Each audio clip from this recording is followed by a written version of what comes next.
me drive off of that turn 4 a while ago, you wouldn't be up here on my bumper like that.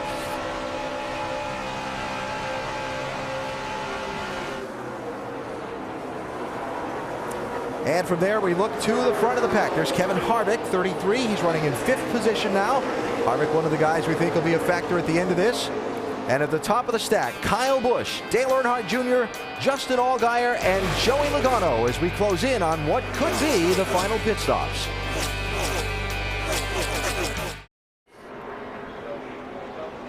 Third caution is out at Daytona International Speedway tonight. It is for debris on the back straightaway.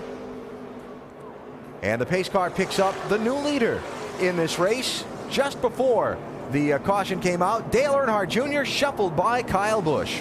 You know, I said it's hard to keep a good handling car down. Right now, at this point of the run, right late, when the tires get hot, Junior's car is by far the best handling car. Makes this pass really look pretty easy. Yeah, you can see he had a push from the 12 right there as they got to the center of the tri-oval. He could feel that little bit of a push and just pulled to the outside of Kyle Busch and went on. And then the caution flag for something down towards turn 3 on the back straightaway has put the pace car in front of the field. Now got 30 laps to go. Be 29 when they come back around to the pit lane, Andy. This could be the money stop. Oh yeah, this could be the last stop if it does go green. Like I said, I'm not going to count on that, but it could, and this would be a good opportunity for everybody to make their last adjustment. Michael McDowell, the Aaron's Lucky Dog, free pass on this caution. First car not on the lead lap, so he will come back around and get back in the hunt for a top finish at Daytona. I don't believe I'll be adjusting on that 3 car, though. It'd be hard to, the way it came on there. 29 cars on the lead lap. Pit stops with 29 laps to go. Doc?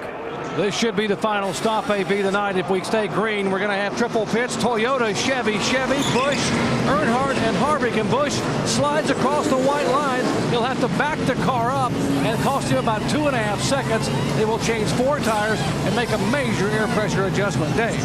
Slight adjustment for leader Junior. It's air pressure in both right side tires to help tighten it up on the short run. Shannon. Kevin Harvick says, snug me up, right side air pressure, track bar only for the 33. Mike. Justin Allgaier wants to be tightened up as well. They'll make a 4-tire change. 2 cans of Sunoco race fuel, and they'll put a ½ pound in the right rear on the 12. Brad Keselowski overshot his pit. That first stall down toward turn 1, that cost him some time. Yeah, Keselowski and Kyle Busch both slid through their pit stalls. Oh, and a tire, too. Who's that from? That looks like maybe some of Greg Sachs's guys standing there waving their arms. That'll be a penalty for someone. We'll see who goes to get it. Yeah, these guys forgot that the racing surface isn't the only thing that's slick here. Pit road is too, especially on those hot tires.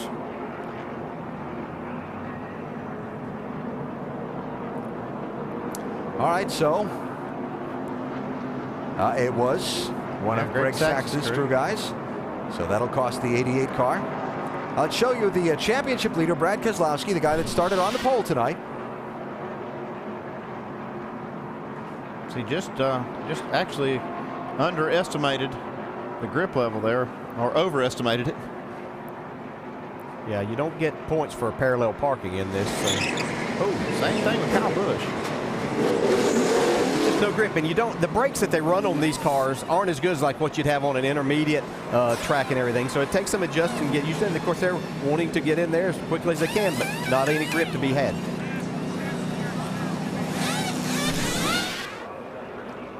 Well, Michael McDowell got the free pass, but so much for that. Didn't have enough fuel to take advantage of it, looks like. Yeah, that's a shame.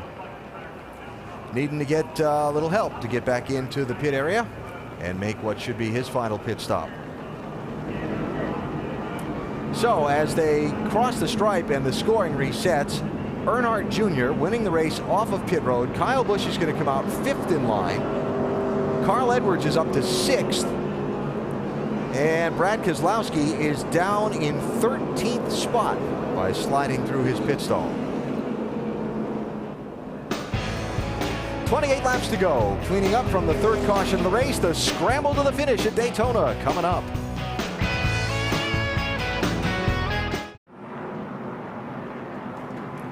The Subway Jalapeno 250 getting ready to go back to green for what should be a frantic final 26 laps. There are the top 5 as we get set for this late race restart. Greg Sachs has got a doubleheader of penalties coming off this last set of pit stops. See right here, he gets on the brakes as they come down to pit road entrance. Now he catches that cone. Easy. He's got the cone. That's one penalty. Can't take the commitment cone with you. Then we saw the tire get loose on the pit road. So for either one or both of those violations, Sachs has to go to the end of the line for this restart. So it's Earnhardt Jr. inside of Allgaier. Second row, you've got Harvick and Newman, then Kyle Busch and Edwards back up in his 6th position. Remember Brad Keselowski back down around 13th in line after this slide through his pits, and we go green with 26 laps to go.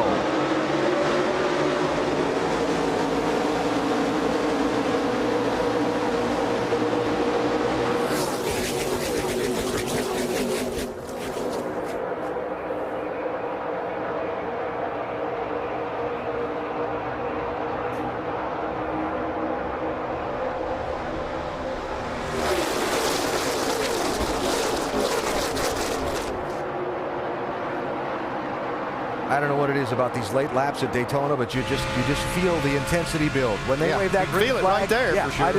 it's like Yep, it's getting ready to get. Junior felt business is picking up right here now. It's we still have 25 laps to go when they get back here, but these guys are going to be fighting for every spot now. Not much, a lot of taking, not much giving here. They'll be going for the little small holes now. They won't be waiting on a big one to open up. See Carl Edwards, he backed out of it earlier when it got really hot up front. He won't do it now. He'll have to go. He ducked out from behind Ryan Newman. The one car sliding back with no drafting help. Now Newman ducks in the line behind Edwards. Now we got a single file line back through 10 cars. Got to admit, didn't see that coming. Give them a couple laps. They're going to be okay right here. These guys that got down to the inside, they're fine. They're hoping they can run a little bit like that before they start shuffling things. See the front bumper on Kevin Harvick's car already worn out. Sparks flying off for the 3 car. Look at that car dance around. Yeah. Wow. And Kyle Busch, remember, got shuffled from the lead by Junior just before the caution, then slid through his pits, back up in the 3rd spot, got his Gibbs teammate Joey Logano right on the back bumper. As long as the leaders can hold that yellow line, it's going to force these other cars that want to try to advance to move up. Right now, they don't want to. No, they don't, but I would say if Kyle Busch can get a run with his teammate Joey Logano on his bumper, then he'll go to that outside and try to get back to the front. And he won't wait very long in doing that, I don't believe.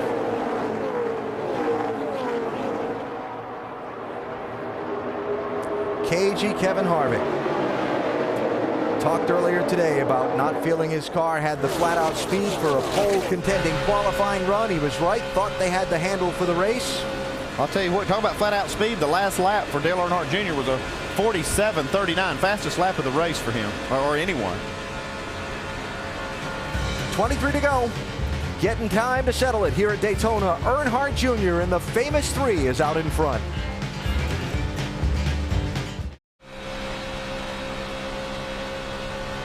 Don't forget, tomorrow morning, NASCAR Now on ESPN2 at 10 a.m. Eastern Time to get you ready for the Sprint Cup race from here in Daytona. And on Sunday, the Eyes on IndyCar Series on the historic road course at Watkins Glen. That's on ABC at 3:30 Eastern Time. From here in Daytona, this NASCAR Nationwide Series moves on to Chicagoland. That's next Friday night, 7:30 Eastern on ESPN. Hope you'll be with us for that. We are in for a great finish tonight here in Daytona. Dale Earnhardt Jr. leading Kevin Harvick, Kyle Busch, Joey Logano, Clint Boyer, and a host of others with 19 laps to go. The ones that pique my interest the most are the 2 Penske cars that have gotten together on the racetrack now, 22 and 12. Remember, they started on the front row, Allgaier in the 12, Keselowski in the 22. Keselowski got shuffled some problem back. with the 12 car. His back panel, his sail panel has come loose. The back bumper, you can see it flapping. Wow. Maybe he got a little too heavy a shot. Too much bump drafting back there. Yeah. How about you can Ricky see it buffeting the spoiler, though. Yeah, Ricky Stenhouse there in the 6 car. Yep. You know, he's had his problems. That's it for a second, straight up in the air. Still good. Your bumper came off. Somebody probably banged it off of there.